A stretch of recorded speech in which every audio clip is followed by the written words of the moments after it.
What's going on, people? Welcome back to Curtis Shaw TV, back with another live stream. Hope you are well. Happy holidays to each and every one of you as we approach Christmas. Haven't been on live for a few days, been busy, you know, Christmas shopping and all of that stuff, people visiting family.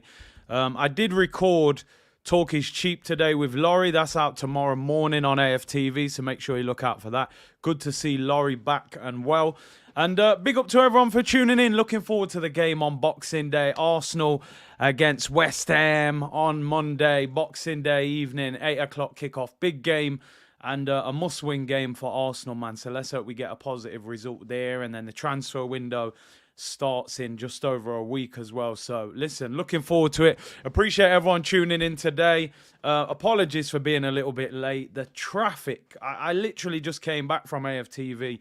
And the traffic was insane because it's raining, everything's slowed down. So I'm here, people. But big up to each and every one of you in the comments. Hope you're well. Happy Christmas. Obviously, I will see you before, but in case I don't.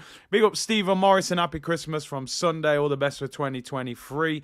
And you and your family and everyone tuned in. Big up Craig. Big up, bro. Wishing you and the family a very blessed Christmas, of course. Each and every time, people. Sibaway said, thank goodness I got my notification. Finally, come on, YouTube, man.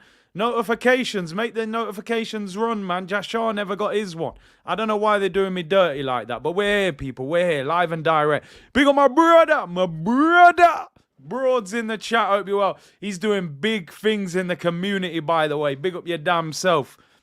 He's holding down East London right now, I can't lie. He said, I really want Macallister at the carpet. We're going to talk about it. King Henry said, big up Curtis on Monday. West Ham without Scamacca and probably Antonio. If those two are out, we should be cooking, people. Like that Sunday, you know, that Sunday afternoon dinner we're going to get. No Scamacca and no Antonio, please. No disrespect. I don't want any player to get injured, of course. We don't wish injury on anybody.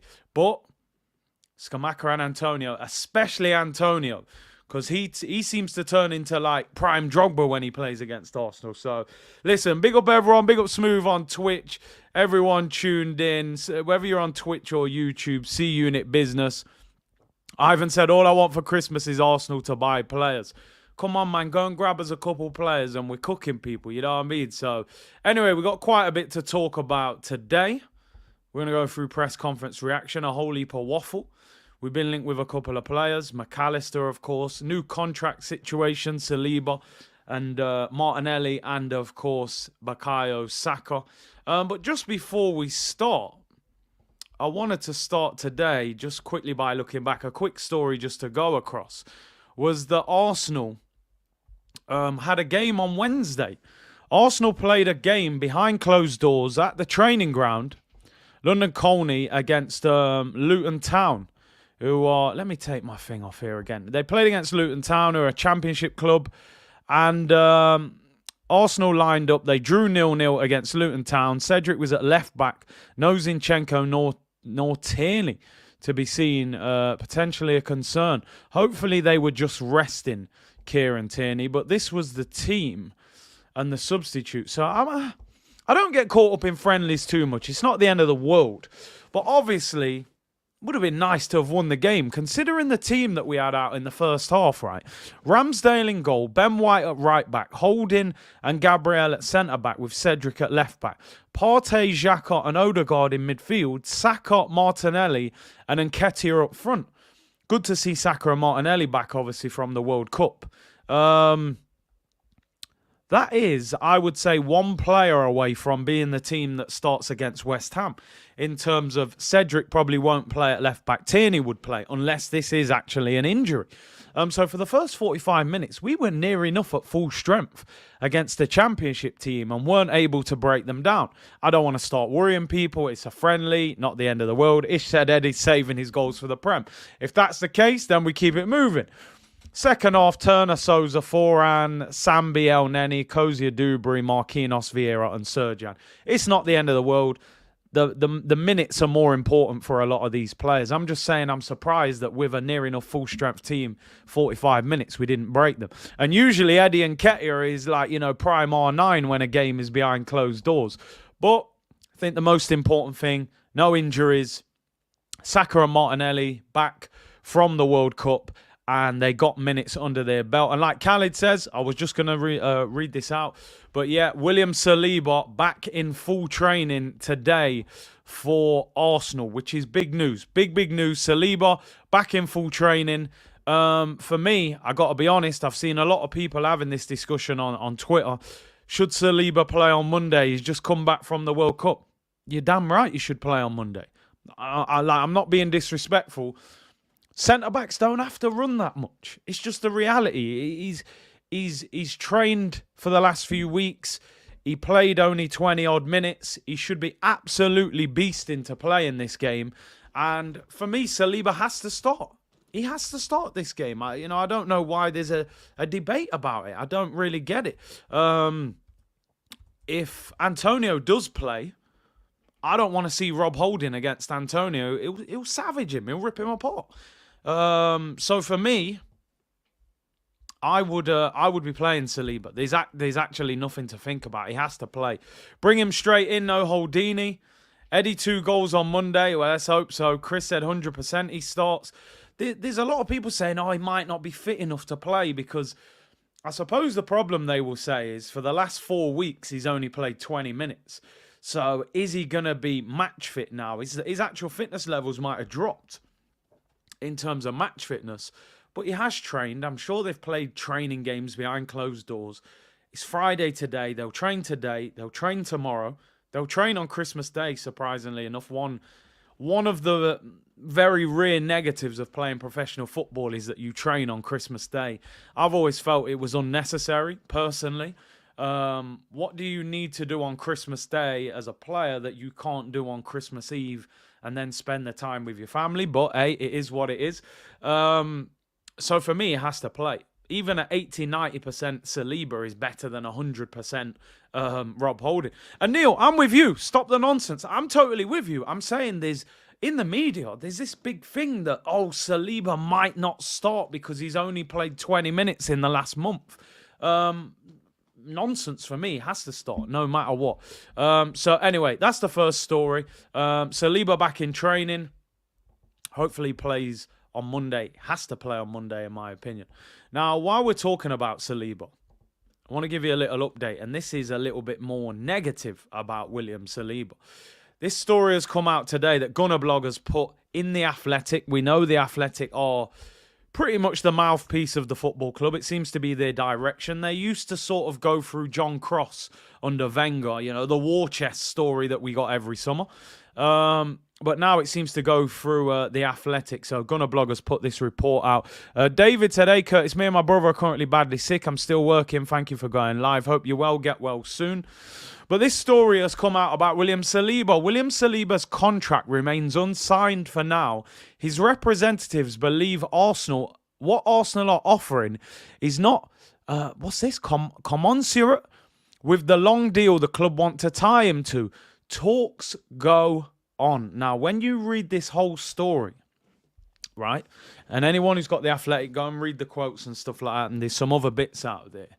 They're basically saying that his agent is saying Saliba is on the same level as Martinelli and Saka. Similar age, plays for his country, went to the World Cup, fair enough, didn't get game time. He's here to the throne. When Varane goes, that's his spot, ball playing centre-back. Now, I'm going to show you on the next story, but we're going to talk about it anyway. Obviously, most of you have heard Martinelli's contract is very close. Talks are advanced. They're saying between £180,000 to £200,000 a week. Stories came out the other week that Saliba had been offered around £100,000 to £120,000 a week. His agent is going to look at that and say, how can Martinelli get 200 and Saliba's getting 120? £80,000 a week, nearly double what he's getting. On one hand, you could say it's too much money for a guy of that age who hasn't actually done that much. At the same time, I look at Saliba and I think Saliba has the potential to become the world's best centre-back. I don't think I'm getting carried away when I'm making a comment like that. He has the potential to become the world's best centre-back. I think Konate and him will be the future French centre-back pairing. He wants parity with what these guys are getting. And I don't think... A lot of you saying there, and I understand AJ saying centre-backs don't get that much, and I do get that. You look at most clubs, an attacking player will be their highest paid player.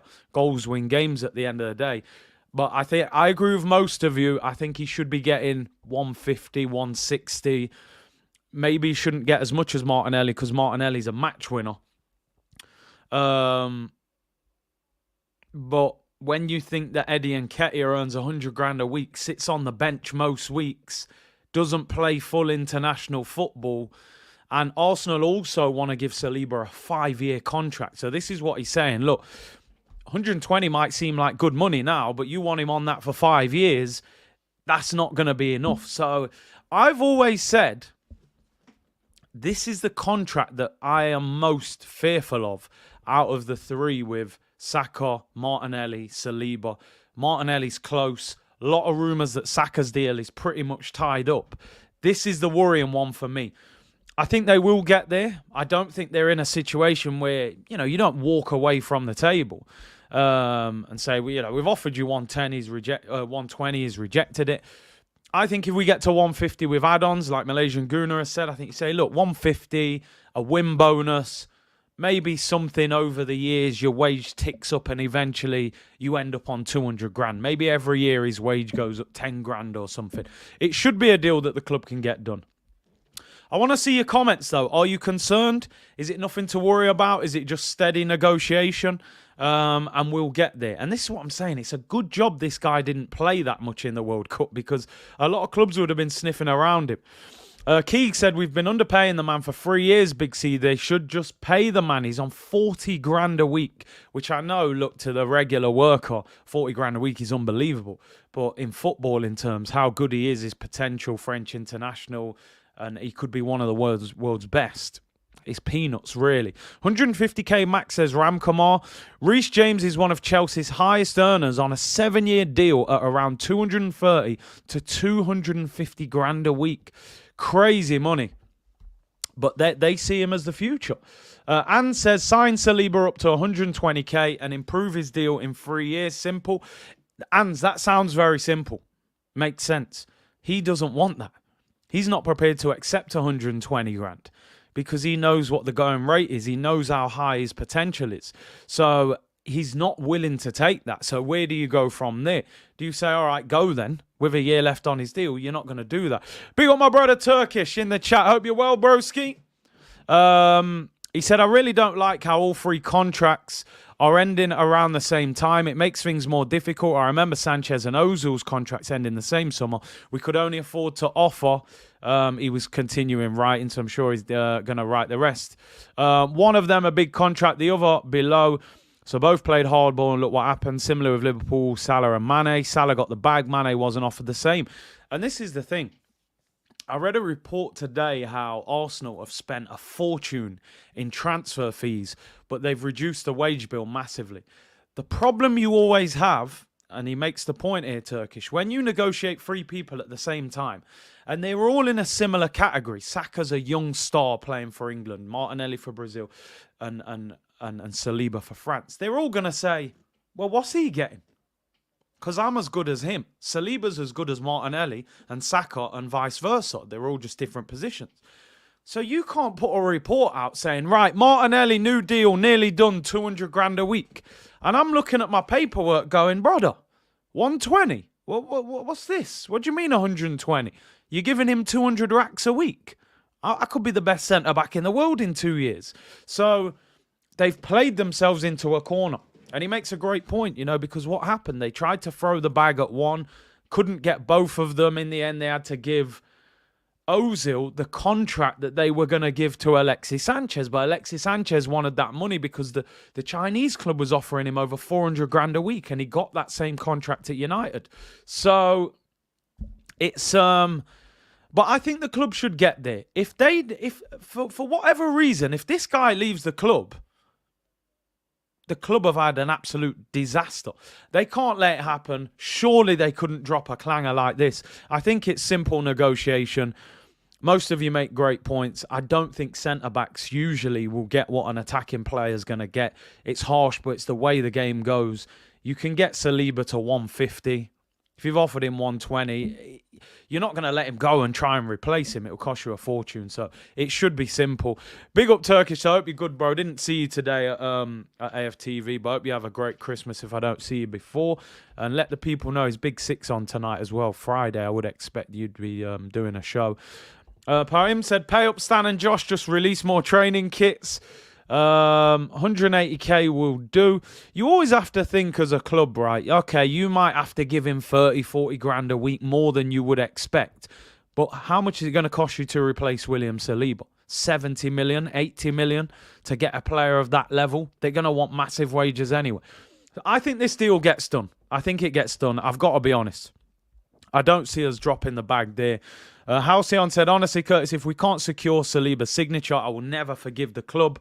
And yeah, Turkish said, Big Six tonight, 9 p.m. Make sure you tune in, people. I'll be locked in and I'll be active in the comments. Premier League is back. I have to admit, I've loved the World Cup, but I need that Premier League football back, people. Chris said Saliba is worth 150 million pounds. Jeez. Van Dijk is on 220k. Saliba at 200k is too much at the moment. The problem is the market. They signed Van Dijk on around 120 grand a week, I believe, from Southampton. So giving him an extra 100 grand, plus he's nearly 30. I think he is 30 now. They were not going to have to break the bank to get Van Dijk to that level. Saliba's a lot younger and he plays for France, you know, that French tax as well. So anyway, I think we're all right, but, you know, if they ever mess this one up, it's a serious problem. I think we're good, but it's always worrying to read things like that in the press. And obviously on the flip side, just to offer you the balance to the same scenario, Rudy Galletti saying that Arsenal and Gabriel Martinelli have reached an agreement on a contract extension. It will be a 5-year deal around 180,000 a week. Official announcement is expected next week. Apparently 180 grand basic, a very achievable £20,000 a week bonus, which means he's going to get around £200,000 a week. Now, this was interesting because I saw a lot of people tweeting that this was too much money for Martinelli. That he had, you know, somebody messaged me saying, listen, he hasn't done enough to earn this deal. But at the same time, I think we've got to understand where football is going and the direction that it's going. It costs you far more money to replace these guys than it does to give them a big contract. So for me, I don't actually have a problem with it. I really don't. I did understand the point that I think somebody sent me an article saying that Luis Diaz is on like 75 grand a week and he's far more. But I said, listen, it's subjective. You know, he's been at the club. Clubs want him. We're going to reward him. It's part of football. I've always said that I think the sky's the limit. I've said it many times. I think Martinelli can become a superstar. Like Rohan said, 21 years of age, Brazilian international. He's having a great season for Arsenal already. And I think we've got a superstar on our hands. So for me, I've got absolutely no problem with that contract. I've got to be honest. 21, turns 22 in June. And I just think he's a joy to watch. 5 goals this season already, 6 last season. So he's going to score more than he did last year. So I've got no problem with this deal. I think it's positive. Man gives 100% every game. 180k is nothing. Out of Saka, Martinelli and Odegaard, Martinelli has the potential. I've actually said many times, and a lot of people have said it, some have disagreed. I think he's got higher potential than Saka. I've got to be honest. I think because of how he plays, he's so explosive. He's so difficult to mark. And I do. I think he's got more potential. But we don't know. It doesn't really matter which one reaches the heights. MO7 said, Sancho, 350k a week. Exactly. Would you swap Sancho for Martinelli? Absolutely no chance. They've got him in Holland right now trying to lose weight. No cap. Ten Hag sent him to Holland to lose weight and get his mind right. I'm not even, cracking jokes because some people are saying that he may have depression and stuff. We don't know that, but so I'd definitely rather have Martinelli. We got 1,100 of you in the chat already. Great support, people. Make sure you lick down them likes. As I said, happy Christmas to any of you I don't see before. Thank you very much for tuning in. Big ol' African Giant, thank you for the super chat, bro. Really appreciate it. Said, don't worry, Curtis. If you lot don't want to pay the next big centre-back what he's deservedly worth, we at Chelsea will gladly give him what he wants and nurture him Todd B cooking right now. Big up my brother, one love. I appreciate it, bro. Listen, you relax. You've got your French centre-back, Fofana. You know what I mean? You paid a king's ransom for him. And I'm looking here, and this here, I've just typed this in, and this ends the debate for me. Wesley Fofana, £230,000 a week at Chelsea. And for me, you know, Saliba's ahead of him. You know, he's a better centre-back than him. So this is why you got to be careful. You know, on one hand, you don't want to overpay. But on the other hand, these guys out there in a similar bracket who are getting far more. Fofana's on 230 after a major injury as well. So I think Arsenal will get Saliba done. You know, they can't allow a deal like that to go wrong. He's too important. He's proved himself. So I think we're good. But don't mess it up. Matthew said, just joined. What's your thoughts on Saliba? Little bit concerning. We want to get them all announced. And he's the one that always worried me a little bit. Jake said, did you see Man City, Liverpool? I only caught the second half. That's why there was no watch along, unfortunately. Martinelli is a superstar. Even Saka as well. The wages is okay for me. I've got no problem. 230 for Fofana is crazy money. Hopefully this gets announced next week. Should be a good Christmas present for Arsenal. We always think about new players coming in. You've got to retain the players you've got. And this is something we've messed up over the years with Sanchez, with, you know, allowing Ramsey to leave for nothing. Loads of players that we should have tied down. Nasri, Fabregas, if you go further back, Robin Van Persie. So it's something that we have to address, and hopefully we get it sorted.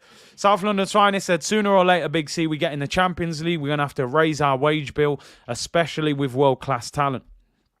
And if we get in the Champions League, these guys would want even more money, because they would say, I got you in the Champions League, so instead of 200, I want 250. So this is the better time to get them to sign long-term contracts, 5 years, and we're good to go. Also, listen, worst case scenario, hopefully we're never in this situation, but if you've got to sell Saliba in 2 years' time and he's on a 5-year contract, you're going, all right, cool. What, Real Madrid, you want Saliba? Yeah, all right, give me 100 million or do one. Do you know what I mean? Take your 100 million or move. But when they got a year left, you can't have that kind of chest because you've got to sell. You're desperate. So anyway, good business. Positive. Saliba, little bit concerning. Get it done. I'm actually glad that Saliba didn't play for France in this World Cup because we'd be under more pressure, I'm telling you. So let's see what you've got to say. We are getting Champions League football. Let's hope so. Visionite said Turkish is right. We should stagger the contract length so they are not all renewing at the same time. Arsenal seem to have this thing. They want to give them all 5 years. So we'll have to see on that one. If you want to get in the club, we have to pay the price. Yeah, we're going to have to. We've got to move like a big football club. Manchester City, Chelsea, these teams have won the Premier League, won the Champions League in recent years. Look at what they're paying players now, especially young talents. I would rather see Arsenal give £200,000 to Gabriel Martinelli, William Saliba, Bukayo Saka. They're doing their dirty work at Arsenal. They're improving. They're becoming players. They're giving us everything. They seem committed to the cause. They're high-value assets that are only going to get more expensive and better as their career goes on.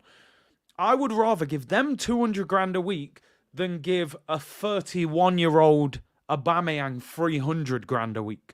Or a 31-year-old Mesut Ozil 350 grand a week because we're desperate. We can't sell them. They're declining. And you're stuck with them. You can't get them off the wage bill. So I'm going to applaud the club. But those three have to sign new deals sooner rather than later, you know. African Giant said earlier, I'm just saying we're watching, mate. We'll straight up nab him if you lot don't listen. Listen. This is sharks, people. It's shark-infested water. If we don't get Saliba's contract sorted out by the summer, you think Man City aren't having a look at him? You think Liverpool, you think United, Chelsea, Madrid, PSG, they will all take him. 1 year left, so we got to get that done and get it done now while we're top. We need Enzo, says my chant. I love him. I think he's an absolutely fantastic midfielder. Absolutely, like whoever signs him, jackpot. You're going to pay a fortune. Benfica will ask for 80 to 100 million for him. Big up Buenos Aires, Guna. I'm surprised you've come down from Cloud 9, bro, Argentina. He said, Curtis, if you go back, look at the value of all the players we let go for free. All the money gone. It's insane. Oh, come on. I mean, we turned down 60 million for Sanchez on deadline day with a year left and let him go for a swap deal, which basically ended up at nothing 6 months later. So that's 60 million down the drain. Ramsey was a 30, 40 million pound player. Nasri, we got 20 million. He was a world beater at the time. Fabregas, 30 million. Listen, we lost probably 150 to 200 million. Even Wilshire's and Welbeck's and players like that left for free. You should have got a little 10, 15 million for them, man, there. We've lost 150 to 200 million with absolute ease if you look at the contract. So it's something we have to address. So I'm glad they're getting it done. Buena's in the building. Yeah, big him up. Max said it's going to Ashley Cole all over again. Let us rather be the ones who overweigh a worldie. Hey, yeah, let's go and nab their players. Did you see Marcus Rashford's goal the other day? What a goal that was, by the way. I told you. 1 year left on his deal. Get him to the carpet. Omid said, as a Madrid fan, I would love Saliba, elite potential. I want him to play next to Militao. Militao, the aggressor, Saliba, the calm one. They'll be lurking in the background, man. CHBC, would you take Adrian Rabiot? I would rather not. I got to be honest. He had a decent World Cup. He did actually have a decent World Cup, but I've never been convinced. I think there's a lack of mobility. I'm not sure he'd suit the Premier League, but he's better than El Neni and Lokonga. So if we got him, I'd shamelessly make it sound like he was a good signing, but I'm not a fan of him. And his mum's his agent, and she's always moaning. Buenos Aires said, I'm already off cloud 9. I'm fully ready for the Arsenal. Big up yourself. Ish said, did you see Arteta's interview? Decent interview with Carragher. Didn't say anything groundbreaking. He said all the nice PR stuff, and, you know, it was what it was. PSG won off at 850 grand a week to Rashford. Crazy. Anyway, let's move on. You know what? Let's get through waffle settings. Let's get the waffle out of the way, people. Press conference was yesterday. We'll finish off afterwards with some transfer news, people. But Mikel was back. Premier League is back, people. I am actually so excited that the Premier League is back. As long as we're not 1-0 down and Eddie's missed 3 1-on-1s and I'm having a meltdown, then I won't be. But I'm confident. I think we're going to beat West Ham. And he's back, and it's press conference reaction. I haven't read or heard anything he said. He's got that nice little smile on his face. A few grey hairs there in the background. Maybe stressed out. No Jesus. A bit of prime drink there advertising. But let's hear what he had to say ahead of the game. West Ham, who's available. They're talking transfers. Gabriel Jesus. How long is Jesus out for? 3 more sleeps, people. Don't worry about Christmas. We'll unwrap them presents quickly. Let's concentrate on Boxing Day, 8 p.m. We'll be back for a watch-along from 7 p.m. I want an hour's build-up. I can't wait for this game. On returning to action, he said it's been an unusual period with the World Cup, but a period as well that we have used to train on certain things we needed to train, spend time on players that haven't been with their national team. Everybody is back apart from Saliba, who's going to be back tomorrow, which is obviously today. This conference was last night. So let's crack on with the second part of the season, which is going to be interesting and intense, and we're really looking forward to it. The waffle's out, people, and as you know, if he's waffling, we're going to skip through it. On recreating the momentum, he said we need to do that on the pitch. We've talked a lot about it. We know the importance of starting strong. We're playing at home. It's a special day, Boxing Day, family, blah, blah, blah. On integrating the players, they're in a really good place. Obviously, a huge blow is Gabriel Jesus. On what happened in the World Cup with his injury, we're going to miss him for a period, but the season has challenges. One thing that I'm kind of intrigued with Gabriel Jesus, right? And if you look at the language that Arteta uses, usually he's pretty clear with how long a player is going to be out for. He won't commit to anything with Jesus. Is that because they think there's a chance they can get him back quick and they want to surprise us and pull him back after 6 weeks? Or do they have concerns that, listen, Mikel, this is a bad injury. He could be out for 3 or 4 months. Because he just won't seem to say how long this guy's going to be out for. Saw a picture today on Twitter. You know, Jesus is still in a leg brace, which, considering he injured his knee at the start of December, 3 weeks ago, and his leg's still in a brace in his knee, that really concerns me. And I don't want to put worry into the fan base that is unnecessary, because maybe that's just how his knees got to recover. But I'm just thinking, 3 weeks later, you're still in a brace. That's obviously, I think it's a very bad injury. I really do. I get the impression this injury is worse than what they're making out. I hope not. I hope I'm completely way off topic here and we might get him back in 4 weeks. But I think it's a bad injury. I really do. I think they're really going to manage him carefully. He seemed offended by the question. South London's finally said apparently they're saying the 28th of February, which is still over 8 weeks. New striker needed. Totally agree. Champar said, I think he could be out for the season. 4 months minimum. Obviously, like I said, I hope I'm totally wrong. And yeah, get well soon. But fact is in a brace. We'll see. 3 months at MO7. We need a striker, that's for sure. He said on the other World Cup players said they're all fine. They came in good spirit. Some of them came earlier than expected. They were bursting to be back and be a part of it. I feel really good energy around the place. We have a few days until Monday, but we are good. Everyone apart from Saliba is back. On the injury news, he said, Gabriel Jesus, it's very difficult to put a time frame on his recovery, which again, it's very interesting. It was a significant injury, and knowing him, I prefer not to give any dates away. With Reece, unfortunately, he picked up an injury in the game against Juventus. He's going to be out for a while. Emil Smith-Rowe is close. He is starting to train again. He had a little setback, but he is in a good place. We listen. He said weeks, I think. Reece Nelson, he said, I'm talking weeks, not a matter of days. He will be out for weeks. Let's see how he reacts the next few days. But he felt something with a sprinter. That's not a good sign. I just find it interesting that with Reece Nelson, you're prepared to tell us he's out for weeks. With Gabriel Jesus, you're saying, I prefer not to say. I don't know. Maybe it's just tactics, you know. Jashar said, big up Curtis. Maybe Mikel doesn't want us to look desperate in the market. Good point. If he says 3-4 months, there's more desperation. Maybe they pump the price up. Jamar said, Eddie, for 3 months, guys, don't worry, bro. I mean, I wish I could say that without you know, worry on my face, people. But it is what it is. Neil said it's smart, Curtis. Say he's out for the season, God forbid. Clubs will know we're desperate, charges more, 100%. Yamin Waffles sipping syrup back on that Premier League grind with that Coman music. Big up. Edu's cooking. Let's hope so. When Edu puts up pictures on the gram where he's cooking, we hope that he's cooking in the lab and going to bring some big players in, you know. But I've seen him cook before and sign no one, so let's see. Anyway, let's skip through the waffle. He goes on to say, Nelson's out for a few weeks, which is a shame. He was having a good run of form. On suggestions, Jesus could be out until February. He says, no, I never gave a date, so that's not the words that I used, and I haven't used any words right now. I said that we don't know. It will take some time for sure. Obviously, he's going through surgery, so that's the extent of the injury. We'll be in the market, always active. That's what I said, and we'll assess the biggest opportunities we have. Yeah, I mean, I haven't seen the way that he said this, but I get the impression that he's a bit spiky with his answer. It doesn't sound like he's too happy when they're saying, oh, you said February. Man said, I never gave you a date. So, yeah, it is what it is.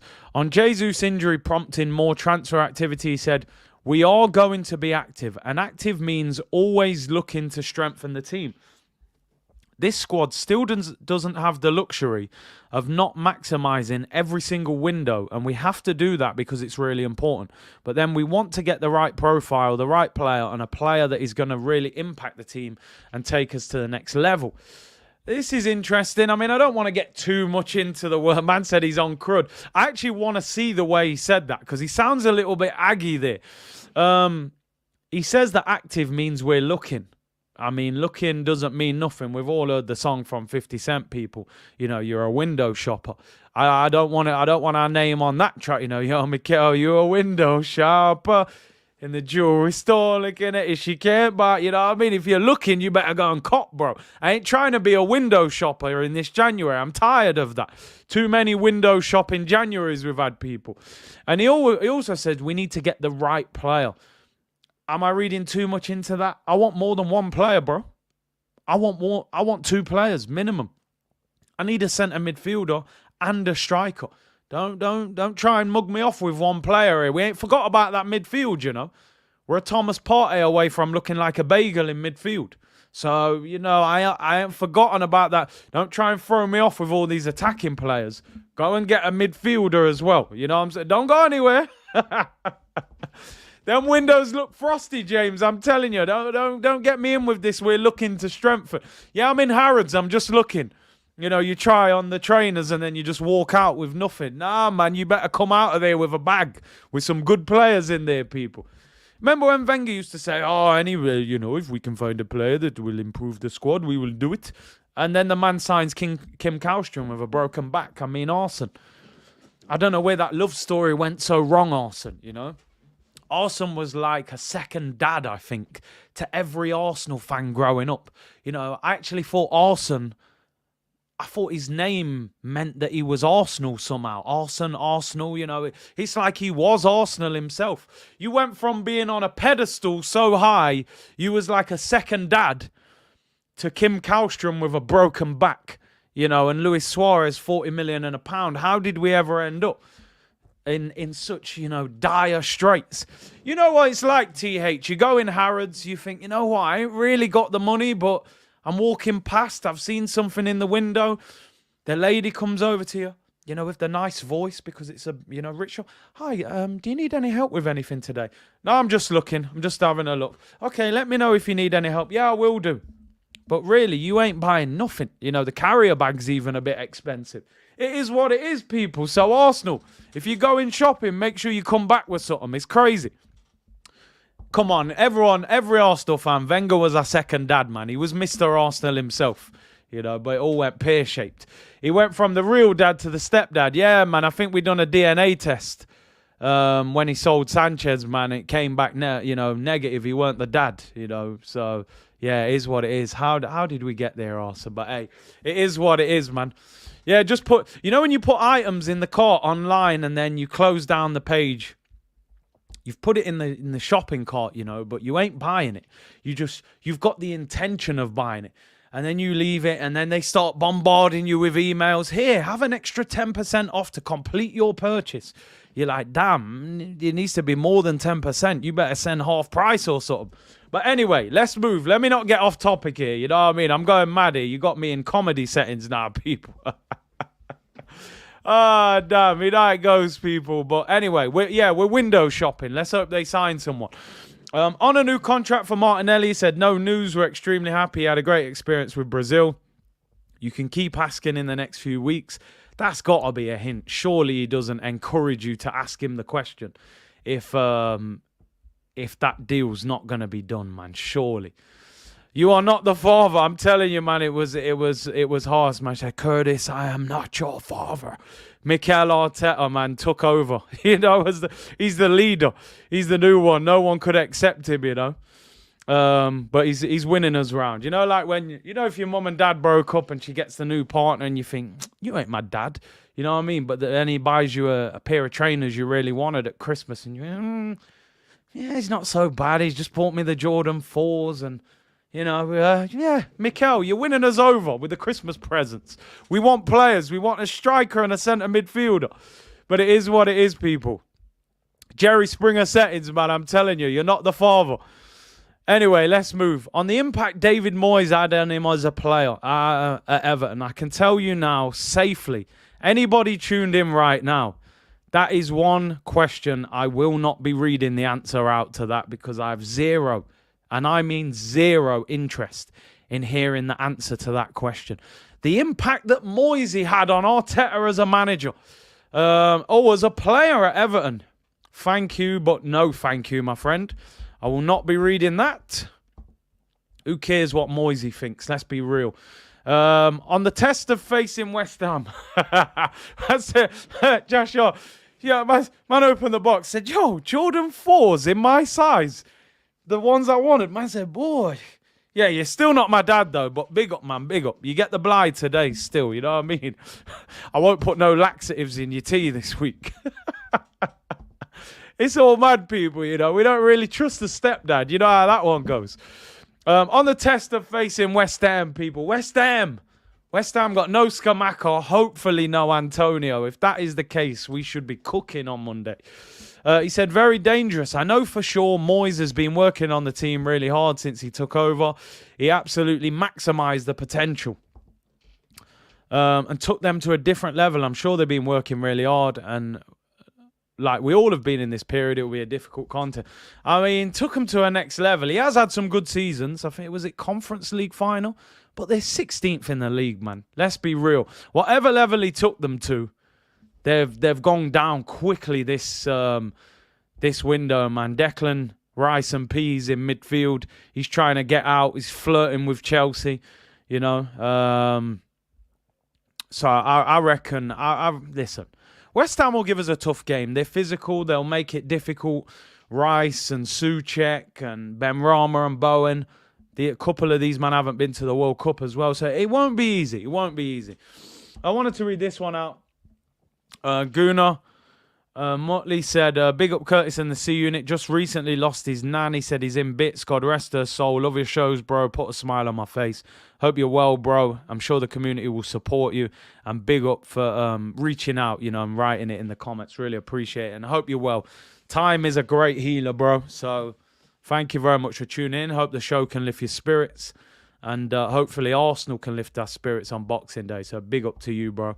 Mangesh said, Curtis, bro, you're a real true entertainer with quality content. We try, man. Information and entertainment, you know. Information and entertainment. Yeah, man. Big up Gunnar Motley, man. Part of the community. Been in the chat for a long time.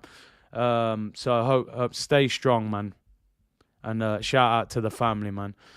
Let's quickly get through this from Arteta. What impressed him most about the season? The level of consistency we've showed, the maturity, the focus, the collectivity, and the deserving of winning matches.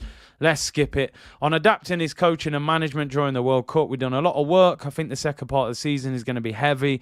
Very different periods you have time to train. Let's go through that. More waffle on whether the January transfer window is a bigger challenge after the World Cup.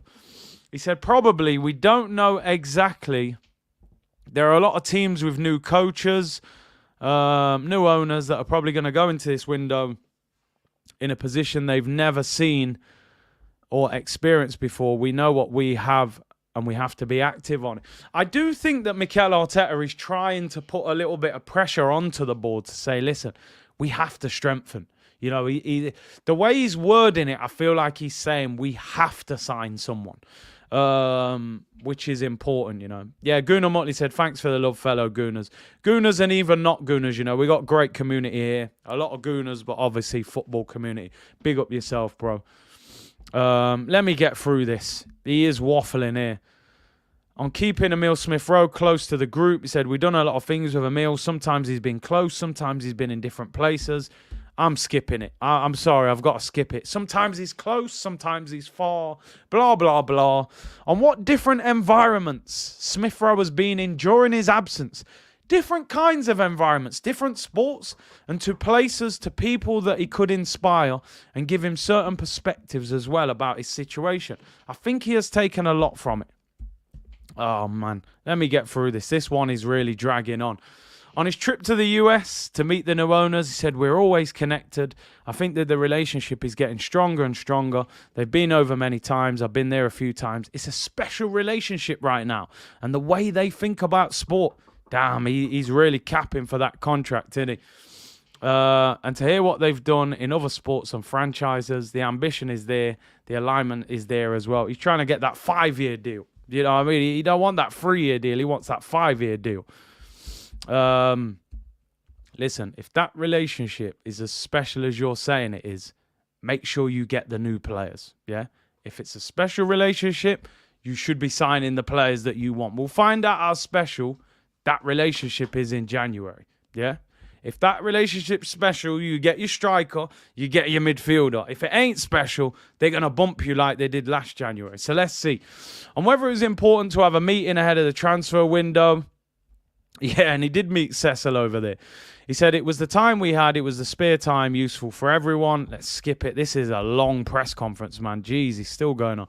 On Fulham's reported interest in Cedric, we know where we are in terms of the squad, the numbers that we have. We're going to be cautious in the window.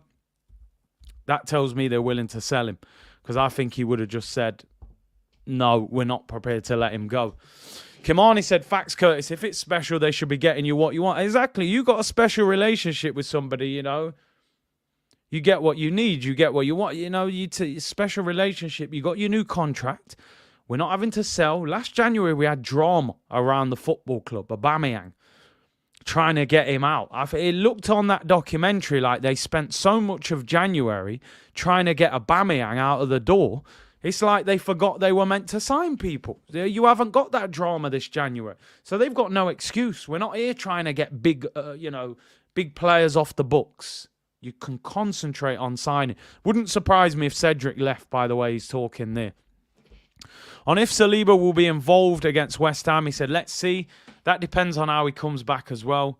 We have the data of what he's done in training and in terms of actual minutes. He didn't participate much, but it was a huge experience for him. Let's see when he gets back. We'll make the decision. For me, he has to play on Monday. I'm sorry. He can't have got unfit by training with the French national team. I know he's only played 20-odd minutes, but he's trained. They would have played practice matches. You're training against Mbappe, Griezmann, Giroud, top players. He has to play on Monday over Rob Holding for me. On how much contact he's had with William, Saliba, he said, we've had a lot of contact. Of course, it's different when he's on the phone than when he's present. We can talk to him directly, see how he is, see how he's feeling, and get into the rhythm. On the proposed changes to the Club World Cup, he said, at the moment, I have no opinion. And to be honest, that's the end of the waffle. It's a stinker of a press conference. Which is why I call it waffle settings, because you don't really learn much from the press conference, when he talks like that. But some of the questions are pretty flat, to be honest. But anyway, let's move on, people. No more waffle. Saliba was on the bench all tournament. He better start. Waffle settings. Run said the Kroenkes invested heavily into the LA Rams by signing the necessary pieces to win the NFL halfway through the season to gear up for the playoffs. I would believe some setting for Arsenal too. Listen, they're in an unbelievable position here. That with the right signings and a bit of luck, we could achieve something incredible here that not only gets all the fans on side, none of us would talk about the Kroenkes in a negative way, and also, the value of Arsenal Football Club would go through the roof. So, you're going to make more money. And if you wanted to sell the club in the future, you're going to earn a fortune. It's actually, I think the worst thing the Kroenkes could do now is sit there and do nothing in this January and just leave us to fizzle out. Sometimes you have to put money in to make money. Ask anyone in business. I'm sure you've all been in situations. Sometimes you've got to put money in to get money out. You know, the Ruben Diaz out for 4 weeks today. Just been announced. He'll be out for 4 weeks. Manchester City's best centre-back, which is a loss to them. They've got a difficult run of fixtures at the end of January. They play Chelsea twice, Man United and Tottenham in January. Can we catch them out? They conceded sloppy goals last night. You know, we've got to see. We've got to try our best. Shampar said 100%. You got to invest to reap the reward. I love that picture, by the way, man. R9 and Thierry. What a picture. Smokey said, how did you convince Cedric he might be going to the World Cup? I never mentioned it to him. I just said, are you going? And he was, I don't know. We know he wasn't going. Forget the World Cup, mate. You're going to Fulham. Never mind the World Cup. You're only going to the World Cup if you're going to watch it with Robbie and them. Anyway, let's talk transfers now. Let's talk transfers. A player I wanted to talk about, one of the main players that I talked on the show, man said I hyped up Cedric, is this guy, not the Brazilian, the Scottish Argentinian, Alexis Macallister. What did they say? You haven't seen a Macallister have this much freedom since Kevin in Home Alone 2. But listen, his stock has gone up significantly after this World Cup. I think we all knew about him, but I honestly, without sounding disrespectful, I almost didn't take no notice of this guy when he was playing for Brighton before this World Cup. All of a sudden, we've all sort of stood up and said, damn, this guy's actually a good player. So it is an interesting one. Now, he has a year and a half left on his deal. But apparently there's another year option from what I'm reading. So he could have 2.5 years left on his deal. Is he Irish, not Scottish? I'm doing him dirty. He's Irish. Okay, fair enough. Scottish, Irish, Italian. I've done him absolutely dirty there then. If he's not even Scottish. I thought they said he was Scottish Argentinian. But yeah, Alexis Macallister, 23 years of age. He actually turns 24 on Christmas Eve. Had a fantastic World Cup. And his stock has gone through the roof. 5 goals this season for Brighton. In 14 appearances. 6 appearances for Argentina in the World Cup. 1 goal, 1 assist. The assist was in the World Cup final of all the times to pull that one out of the bag. What a potential signing this guy could be. Now, my kind of question to the community is, what is his ideal role, really? Is he a box-to-box midfielder? Is he more on the creative side, the more attacking? I mean, he's got 5 goals this season for Brighton. So for Brighton, I've always got the impression he plays a little bit more advanced. Where for Argentina at times, he played quite defensive, to be honest, but did get forward at times as well. But listen, he's had a great tournament and his stock has gone through the roof. So I just wanted to see what he's saying. Box-to-box hybrid, people are saying. Bit of a Ramsey variant. Can take free kicks and corners. He's 23 years of age. Livy said, I've been watching the Brighton matches they have had. More than just Macallister as a player we need. He is creative moving forward. Buenos Aires Guna said he's more on the attacking midfield role. He played that at Boca and Brighton. Potentially, maybe could play in that Granit Xhaka role then. Next to Thomas Partey. Because listen, without being disrespectful, Granit Xhaka is having his best season in an Arsenal shirt. But he's also nearly 30. And I do think we need to be looking at a long-term replacement. You know, I'd love to sign Bellingham. I don't think we're going to be in the race. I'd love to sign Enzo Fernandez. Again, I don't know if we're going to be in that race, but could this be somebody that we could go for that, you know, could offer us that kind of attacking midfield threat? You need goals from midfield now. 5 goals in 14 Premier League games.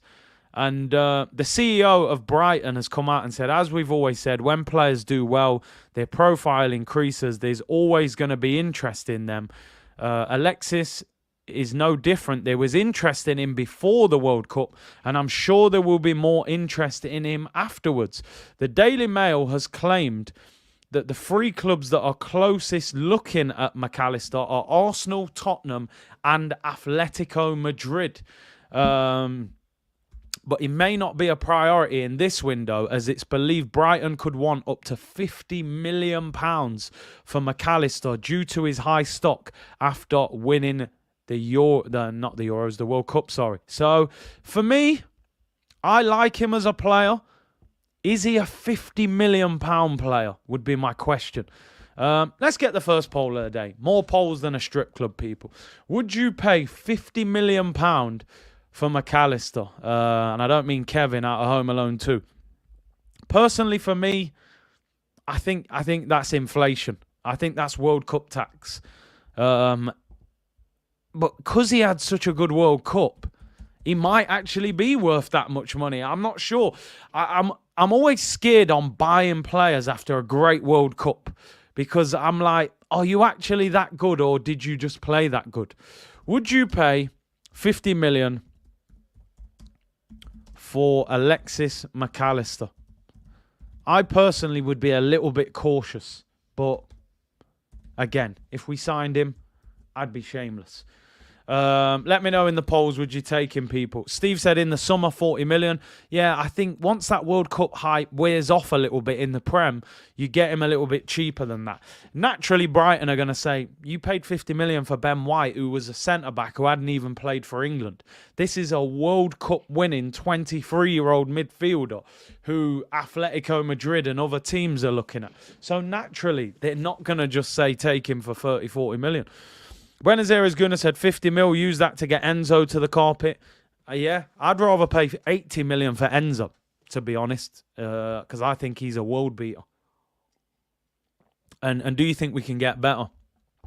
Savic or Macallister or Yuri Tillemans? Yuri would probably be bottom of that list for me. I like Milinkovic-Savic. I've always liked him. Macallister's look good, though. Madrid learned from the James deal off the World Cup. Big old Alfred, and that's it. James Rodriguez scored goal of the tournament in that World Cup. Was it 55 million Madrid bought him for? Never really answered the question. Enzo is over 120 million, said Vinay. If he was named Munez, he would be 90 million. What are you saying? Because of the name's not so glamorous, the price is cheap. Ramkumar said 50 million, please buy him. I think you've got to go to Brighton, and the problem is, if you're selling him right now, there's no reason to drop the price. Tottenham are interested. Arsenal are interested. Atletico. The price is going to go up, not down. Ivan said 38 million max. I think we'll struggle to get him for that. Messi tax, yeah. Everything around Messi, he's going to increase the price. Imagine how much Alvarez is worth at Manchester City now up front. He'd probably cost you 70 million as a 21-year-old striker, 45 million for Macallister and 2 million for Depay. I actually wouldn't mind that. If you were paying those prices. He went to Brighton for Basuma, got Ben White, yeah. That's basic, it's amazing how Basuma ended up costing 25 million, but he only had a year left. Messi with the multiplier effect. Neil said we're forgetting he's been doing it at the Prem. He's already here. He knows the league. And that's the thing. Because he's actually having a good season for Brighton as well, they're going to ask for big money. Tops 40 million with add-ons. If you could get something like that, 40 million with 10 million in add-ons, I can see why teams would pay it. He's 23. He gets about the pitch. He can pass. He's technically good. He's already in the Prem. He's won a World Cup. Messi tax. He will cost you 50 million, in my opinion. So, and he does seem to have a good personality. He seems to be a winner. Big C, would you take the transfer ban if it means bringing in 2 players? If those 2 players could potentially win us the league, I'd hold the ban. Yeah, I would. I'd hold the ban. If those 2 players won us the title, banners. We'll take 12 months, no signings. Banners, mate. Yeah, it's a great question. If that leads to showing armpits in May, 12 months, no new players. Get on with it. I'll take that all day long, mate. I don't care if we've broken rules. They take us to court. We can't sign players for 2 transfer windows. 12 months as title winners. I take that all day long. Shameless settings, people. You know what I mean? All day long. Banners will break every financial fair play record. Banners, 12 months, no players. If we lift the title, I'll take it all day long. Alfred said, going to Brighton without Saucedo is criminal. People said this before. People said, how on earth did we go to Brighton and pay 50 million and not leave with Basuma? We came out with Ben White. At this moment in time, let me give some credit where credit's due. Because I was one of those people saying that. How on earth do you go to Brighton with £50 million and you don't leave with Basuma? That's what I was saying at the time, right? That's what I was saying at the time. But let's be real. Who's the better player right now? Ben White or Basuma? Basuma hasn't really done anything at Tottenham. Ben White's been one of the best right-backs in the Prem this year. So I still got to hold my hands up. But I know what you're saying. I think Caicedo would be even more expensive. That's the problem because he's got a long-term contract. Liverpool are looking at him as well. So that's the problem with Caicedo. Long-term deal, Liverpool lurking in the background. I think you'll have to pay more for Caicedo possibly than even Macallister. Brighton are not stupid. They sold a left-back to Chelsea for 60, 70 million? Someone's just put that in the comments, actually. Yeah, Palmer. Chelsea paid 70 million for Cucurella. They're not stupid. This is what... They got a new training ground out of player sales. Their training ground's outrageous from these player sales. Mopay, 15 million. Cucurella, 65 million plus add-ons, it says here, right? Basuma, 25. Ben White, 50. They are an elite football club when it comes to selling players. So if Macallister goes 40, 50 mil, you'll pay. Caicedo, 50, 60 mil probably. They're one of the best-selling clubs in the league, and fair play to them. So, but anyway, Macallister to Arsenal. They want 50 million in January. Is he worth it? I think clubs will wait. Personally, I think he'll stay at Brighton until the end of the season. I think clubs will look at him at 50 million and think he might be a little bit World Cup tax-ish. Wait for that World Cup hype to calm down, and you might get him for 40 in the summer. I think Chelsea got bumped. I don't think Cucurella is that good. I think he's Hugh Wizzy with a left foot. Simple as that. You know, fraud gang business. Big up Wizzy. I don't think he's that good. I think Chilwell's probably a better left back than him, who they already had. Christopher said, big up C in the chat. What a World Cup final. Best ever. Yeah, best final I've ever seen in the World Cup. Did Chelsea take their scouts? I don't know. Did Potter surely would have taken them with him to Chelsea. Cormac said, how's tricks? Happy Christmas. Thanks for all the videos and the watch along. Big up yourself. Big up to all of you as well for tuning in. That's a summer move. We need a striker and cover. And it wouldn't be a transfer story without me mentioning a certain Mudryk. If we don't sign this guy, I will forever ban this guy's name from this channel. I have to admit, probably 8 months ago, I thought people were saying Luka Modric's name wrong. I'd actually never heard of him. And then we saw the highlights of him scoring penalties and then as the car park, I still didn't want him. All right, I got more interested when he scored against Madrid and Celtic, and the YouTube videos look really, I'm a pace merchant. I want wingers with 90-plus pace. I can't help it. You ever play me on FIFA, my team's just pure pace. I'm a pace merchant. And he looks pretty quick. He looks 90-plus pace to me, so it does excite me a little bit. As I've said before, if we don't sign him, he's a bum and I never wanted him anyway. If we sign him, he's one of the most exciting young wingers in world football. It is what it is. I won't hide from it. Jashar said a ban would be light work. We've not done January windows. Yeah. But just a good question though. If we was to hold a ban, I take it for the title. Fabrizio Romano, the GOAT, they say, of transfers. He. At this point, he's recycling, isn't he? He's just recycling, It's your recycling bin on a Friday. You leave it out. He's just recycling the same thing.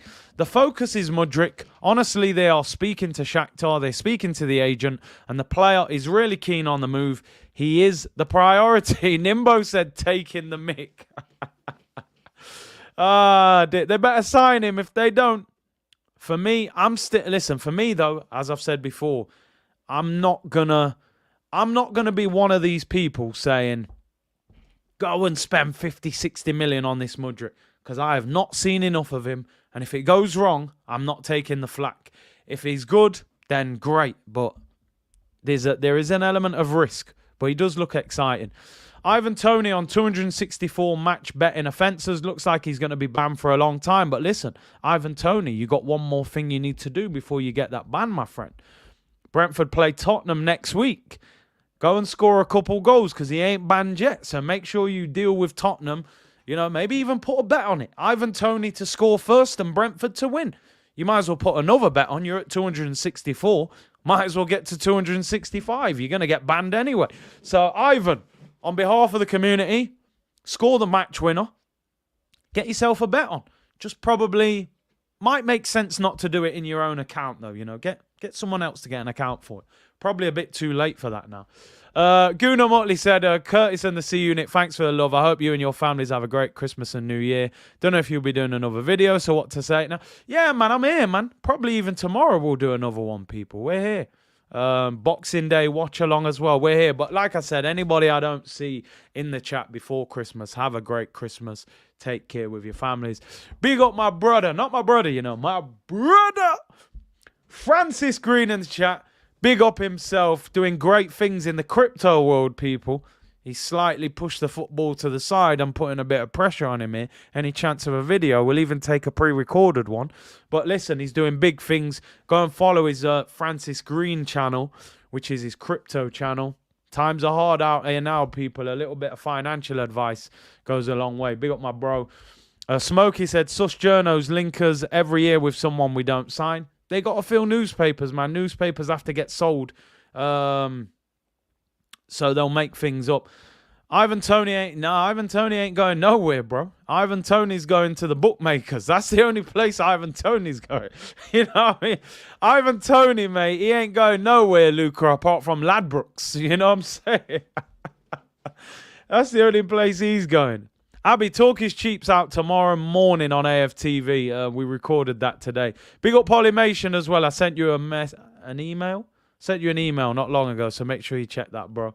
But listen, Ivan, go and get yourself a match winner against Spurs, and then, you know, we'll deal with what we have to. He said the football content soon come, man. Big up yourself. Big up Fran every time. So there we go, Mudryk. Daily Mudryk, people. We're linked with this guy every single day. Are we ever going to sign him? We'll soon see. Before we get out of it, just wanted to look at the Premier League table and some fixtures and so on and so forth. When you're top of the league, why not have a look at the table? Makes sense to me. And you know what? We might as well enjoy it in case things go pear-shaped with Eddie up top. So I'm going to be looking at this table as long as I can. 5 points clear. Still feels great. Oh, man. Still can't believe we're top.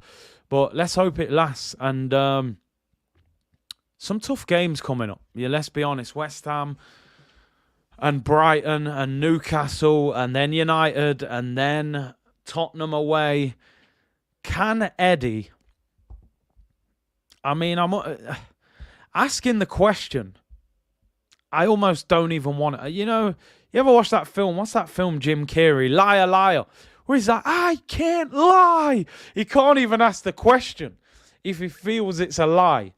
I'm struggling to even get the question out. I'm sorry, Eddie, man. I'm sorry. I'm going to try. Like, can Eddie... Can he hold it down for 3 months? Can he keep us top of the league? Like, I'm trying. I got to support the guy. You're a gooner. You play for us. I have to support you, but, you know, it's like meeting a nice girl in the club. You find out she's got 4 kids with 3 different guys. 2 of them were drug dealers. Like, you know what I mean? You like her, but the baggage is just too much. It's like, Eddie, you know, I respect your grind, bro, but it just don't feel like it's going to happen, you know. I'm trying my best. I'm trying my best, Eddie. I got to support you. I have to. I shamelessly have to support him. Eddie, I'm trying here, bro. I'm trying. 3 months of Eddie, man. It's not going to happen. Let me just say it how it is, man. Let's be real. Eddie, for 3 or 4 games, maybe you can hold it down for us. Score a couple tap-ins. Call me business. Yeah, we'll run with that for 2 or 3 games. Maybe West Ham. Maybe a Brighton. Yeah, man, we might get 3 goals in 6 games out of Eddie. But let's not cap. We're not here to beat around the bush. Sherman Klump settings, people. We can't win the league with Eddie up front for 3 months, man. Let's just say it how it is, people. The quicker we say it as it is, the quicker we know what we're dealing with right now, man. I'm telling you. We got to go and sign a striker, man. Please. Please don't leave us in this situation. Are we going to be in this situation again next season or the season after? Pep signed a new deal. They're only going to get stronger. Klopp, Liverpool and Man United are going to be taken over by big, big owners. You give Klopp money to spend... Madness, people. Because these Bellinghams and that want to go and play for Liverpool. The only reason Liverpool don't sign these kind of man is because them owners don't want to spend that kind of P. You give Klopp 300 million to spend, whew, it's a problem. You give Man United these big owners and... Listen, this is an opportunity we've got to take. Fran said, don't get me started on Eddie. I mean, we know Fran don't mix his words, you know. Fran... Balaclava Eddie, man, I'm telling you. I mean, I saw Haaland yesterday. You know what? I feel like I've been sleeping on Haaland, you know, watching Mbappe and them in the World Cup. It's like I just forgot about Haaland. I see Haaland just bag last night. I'm like, damn. They got Haaland up front, who's basically a machine, a robot. You got Alvarez, who's just quadrupled his value, you know, in the World Cup up front. And that's their bench player. They're bringing Alvarez off the bench to play up front when Haaland feels a little bit tired last 20 minutes. That guy's probably worth about 70, 80 million now, Alvarez. He's in Buenos Aires right now with his medal around his neck, popping champagne. And like Fran said, 24th goal of the season, Haaland. 24 goals this season. I mean, if this happens, if he holds it down for 3 months, I owe him a sincere, and I mean a sincere apology. But if it happens, I will be absolutely gobsmacked. Eddie's got as many Premier League goals as me, you, and everyone else in the comments this season, people. A big fat round 0. No Premier League goals this season. And I don't know. I'm trying to keep the faith. But 12 games, no goals, no assists. I mean, that's difficult to work with. Leeds United, loan, 17 games, 3 goals in the Championship. It's hard. Who made that song? You gotta have faith, faith. Dun, dun, dun. Oh, man, I don't know. I don't know if I can have faith in this one, people. But listen, Eddie, that's all we got right now. Man said, but he trains hard. Listen, I got to be honest, right? And I don't want to cap because people get on to me about Eddie. You're too harsh on Eddie. Damn, Eddie. I think I'd rather have Eddie Murphy up front. Maybe he'll tell a joke and put the defender off. Nutty Professor Sherman Clump. Maybe at least he'll hold the ball up. George Michael, was it? Oh, damn. Too much radio I'm listening to. Big up my broski, man. Jar Digger told you about Eddie. Get him out of my club. As you can see, he's a big fan of Eddie as well. Eddie and Nketiah, I'm looking at to win us the Premier League title. I just don't know if it's going to happen, people. I'm going to be honest. I just don't think it's going to happen. But that's all we got right now, people. Joshua said, big up Curtis. My guy Eddie will surprise everyone. He'll score at least 10 goals. Boy, this Ray and nephew is moving mad. Do you know what it is with Eddie, bro? Just get us to New Year's. Let's look at the fixtures. Let's look at the Arsenal fixtures, right? Who we got coming up? So, we got West Ham. We can beat West Ham even with Eddie up front. We can. I'm not even going to lie. The wingers will do the damage, yeah? Brighton away, and then the New Year. You got to get someone in that first week. Newcastle at home's a tough game. Then we got Oxford. By the time we play Tottenham, 15th of January, at the Lane, you got to have a striker in. Joe, you're right, bro. And I agree. Martinelli through the middle, Smith Rowe out of the left. The problem we got, Smith Rowe's been out all season. He's only just started full training. How long Smith Rowe going to take to be fully fit and start? I think they're going to take at least 2 more weeks before Smith Rowe even gets involved from the bench. Never mind starting. I would have been on that as well, Martinelli through the middle. So they got 2 options for me. Eddie's the only option we got until January. January 1st week, you better pull something out of that shopping bag. Simple. Don't you dare. When I say this, I mean this with so much passion. Don't you dare take our football club to Tottenham Stadium. I'm zooming in on this. Don't you dare take us to that game with Eddie and Nketiah up front. I'm sorry, no. Don't you dare send us to that game with Eddie up front. Because nah. And then the week after, we play Man United. Don't you dare. By the 15th of January, I better see Mudryk on the left and Martinelli up top. Or I better see Memphis Depay up front. I better see something. These man, Edu putting up barbecue pictures already, trying to get us hyped. If you don't take me to the Lane with a new striker or winger, my head's rolling. Yeah, I'm not trying to watch Eddie up front. I'm trying to have a nice Christmas. A blessed New Year, trying to take away the stress. I'm not trying to see Eddie up front in a North London derby away from home, right? You better go and sign some... I'm telling you, Ish, I've spent 6 months dreaming of the title. Don't bring me back after Christmas and New Year and just smash up my New Year. Next minute, we're hanging on for top 4. So, Eddie gets a short little couple games, hold it down, and then make sure you bring players through the door. That's where I'm at.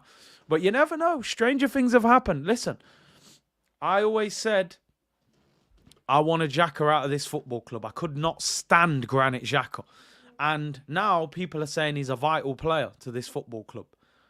Maybe Eddie turns it around. I don't know. I don't see it happening. Champar said we could see Arsenal therapy back after New Year. I hope not. I hope that one's done for the season. Let me end this Macallister vote. Let's see if you would take him. £50 million. I think it's a little bit too expensive, but I do rate him.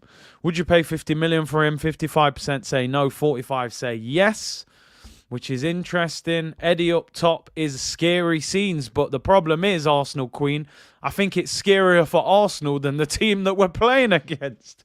Your striker's supposed to scare them, but Eddie scares me. I'm scared when I see Eddie up front. I don't know what's going to happen. Do you know what I'm saying? Do you see him against... Nah, man. Eddie, I hope you surprise me, though, bro. I really... You know what? You're going to get my full support. Shamelessly as well. You're going to get my support. You're a gooner. You're a young player trying to find your way. And it's not your fault. You're being put in that situation. I hope you can hold it down. You know? And the worst thing is, like you're saying, Smokey, if Eddie... Imagine Eddie gets injured. Who are we playing? Imagine Eddie's having a stinker and you got to take him off. Who do you put up front? We got one striker at the club. All right, you can put Martinelli up front. Who do you put on the wing? No Smith Rowe, not fit. No Nelson. You got to bring Marquinhos on. Marquinhos, Eddie and Saka front three. There's a lot of inexperience there. Martinelli hasn't played up front. They got to sign. They have got to sign quick, man. I'm telling you. It's not even Eddie up top. We got nothing on the bench. Big up Mr. Coolman with the super chat. Said, hey, Curtis, long-time viewer. I'm joining the Australian Army in a month. Hope I can still watch Arsenal win the Premier League. Big up to you, Big C. Big up yourself, bro. Appreciate your donation. And good luck in the Army, man. I'm sure it's not easy, but big up yourself. Gunnar Motley said, I agree with you, bro. I do think we need 2 or 3 signings, but to be fair, he held it down last year. Scored against Chelsea and scored in a few good runner games. You know what it is? And this is the bite back that I get with Eddie, right? And it's true. I give him the respect. Eddie came in towards the end of the season and he did well. Cool. But the problem we've got, if you look back, when it really, and when I mean really, I mean when it really came to crunch time, yeah? When it really came to crunch time, he couldn't hold it down. He couldn't deal with it. Yeah, he was good. He came in, played some good games. Newcastle away, we didn't see him. Tottenham away, we didn't see him. Top 4 disappeared, just went. When it came to the crunch, it wasn't enough. It's like El Neni. You can bring El Neni in for 3 games. He'll run around. He'll keep the ball. You get away with it. You can bring Eddie in for a few games at home, run around. You dominate the ball. You'll get away with it. You ain't going to get away with it when you play City, when you go to Liverpool. That's when the talent will be exposed by your Van Dijks, by your Kevin De Bruynes. So that's the problem. Short term, you might get away with Eddie for 2 or 3 games, 4 games, but you ain't going to get away with him for 3 months. Dooley makes a good point. He might score more goals than Jesus, because Jesus has only scored 5 goals in the Prem, so it's not like he's prolific. Eddie might actually... Listen, what Eddie needs is to score against West Ham on Monday. That takes a whole heap of pressure off him, and people like me won't be questioning him, you know. Well, not for the next few days anyway. He just needs Arsenal to win. Eddie scores. Hunt down everything that moves, which he does. He works hard. Look after the ball a little bit better. I don't think his hold-up play is that good. And if you get a clear-cut chance, put it in the back of the net. Put it in the back of the net and finish. And we win the game. It relieves some pressure. Bigger fixtures to come. Brighton away will be difficult. Macallister's won the World Cup. Welbeck's going to be on us. Man United will be tough. Newcastle at home will be tough. They're flying top 4 at the moment. And I think, can you imagine the lift it would give us as a fan base if Arsenal went and made a real exciting signing in this January window that lifted everyone? We see a new face. It's somebody new to talk about. It brings a lot of excitement to the football club. So, listen, I'm going to say this. Do I think Eddie's the answer? No, I don't. Do I think Eddie's good enough? I don't. I'm not going to lie. Can Eddie prove people like me wrong? Of course he can, because he's going to start on Monday against West Ham.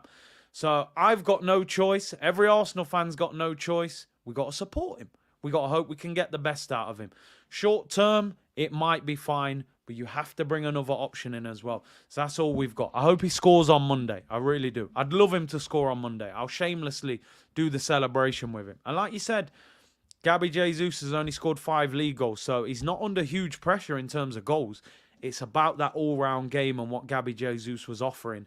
can he reproduce that? Only time will tell, people. Thank you very much for tuning in. 1.5k of you in the chat, 38 on Twitch as well, 1.5k on this Friday afternoon. As I said, if I don't see any of you before Christmas, have a great day. I am planning on streaming tomorrow, so hopefully you'll lock in for that. Make sure you go and support Turkish and the guys on Big 6, 9 p.m. I'll be in the comments on that. And if not, I will be back with a watch-along on Monday, 7 o'clock. I'll be live for an 8 o'clock kickoff. Arsenal against West Ham. Looking forward to it.